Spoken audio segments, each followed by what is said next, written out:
बिकल भई अकुलाए, दुहूं ओर एंची फिरती।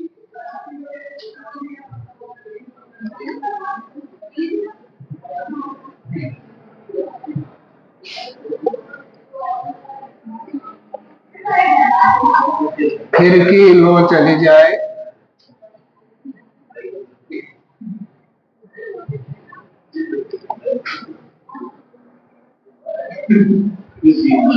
फिरकी लो चली जाए,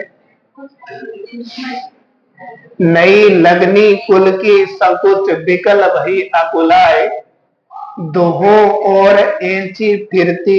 फिरकी लो चली जाए। समझ लीजिए इसको, ये क्या है।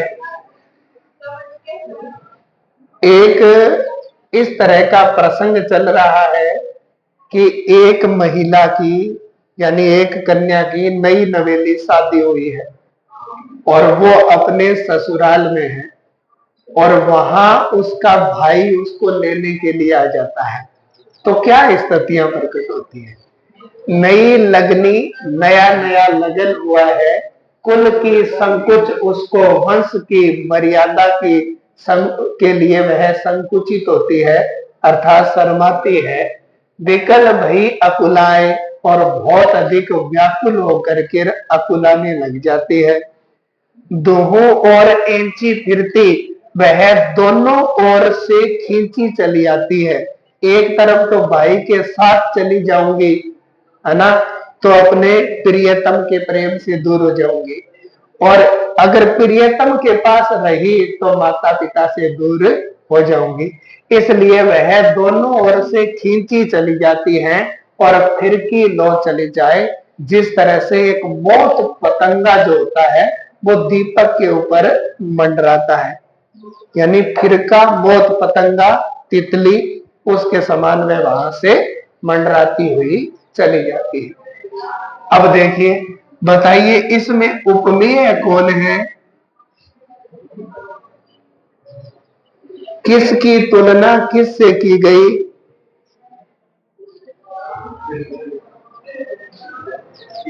इसमें उपमेय नहीं है। ये तो बताया नया नया लगन हुआ है, लेकिन उपमेय नहीं बताया कि किसका हुआ है ना। तो उपमेय तो यहाँ क्या है बेटा, लुप्त है। किससे तुलना की गई, फिरकी यानी मौत पतंगे से की गई। दोनों में समान विशेषता क्या है, वो महिला भी वैसे ही खींची चली गई जैसे पतंगा खींचा चला जाता है। तो दोहों ओर एंची फिरती,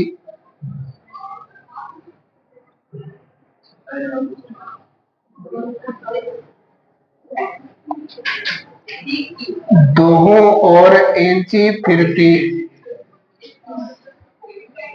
और वाचक शब्द क्या है इसमें बेटा, लो। उपमेय लुप्त रह गया तो इसका नाम क्या हो गया बेटा, उपमेय लुप्ता।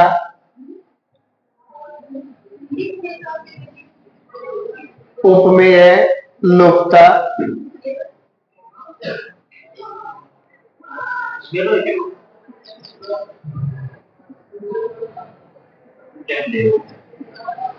उपमेय लुप्ता।